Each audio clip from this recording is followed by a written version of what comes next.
السلام علیکم every one. تو آج کی اس ویڈیو میں ہم بات کرنے والے ہیں کہ 10 محرم پر امام حسین رضی اللہ تعالیٰ عنہ کی شہادت کے بعد کربلا کے میدان میں اہل بیت پر کیا گزرے، انہیں کہاں لے جایا گیا، حضرت زینب رضی اللہ تعالیٰ عنہا اور امام زین العابدین نے کیسے حق کی آواز بلند کی۔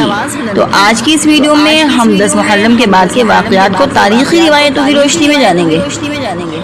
10 محرم 61 ہجری کو جب امام حسین رضی اللہ تعالیٰ عنہ اور ان کے وفادار ساتھی شہید ہو گئے تو میدان کربلا میں صرف خواتین، بچے اور بیمار امام زین العابدین رہ گئے۔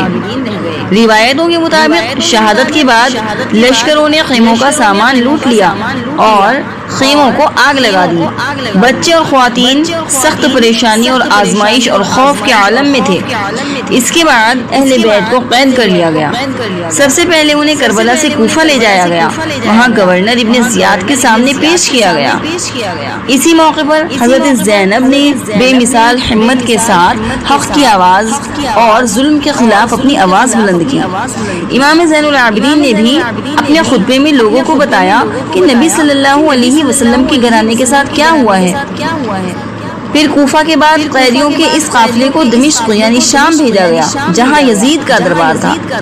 تاریخی روایتوں میں آتا ہے کہ وہاں حضرت زینب رضی اللہ تعالیٰ عنہا اور امام زین العابدین رضی اللہ تعالیٰ عنہ نے ایسے خطبے دیے جن سے بہت سے لوگوں کو کربلا کی حقیقت کا علم ہوا، یعنی جو لوگ وہاں کی کربلا کے واقعات سے بے خبر تھے ان کو اس کے بارے میں معلوم ہوا۔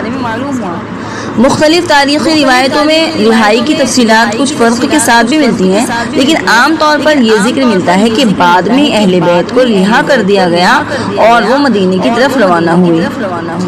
کربلا کا واقعہ ہمیں سکھاتا ہے کہ حق، صبر اور دین کی خاطر قربانی کبھی ضائع نہیں جاتی۔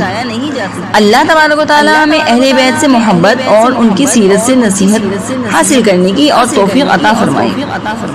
اگر آپ کو یہ ویڈیو پسند آئی ہو تو لائک کریں، شیئر کریں، سبسکرائب کریں اور عالمہ حمیرہ آفیشیل کو سبسکرائب ضرور کیجیے گا۔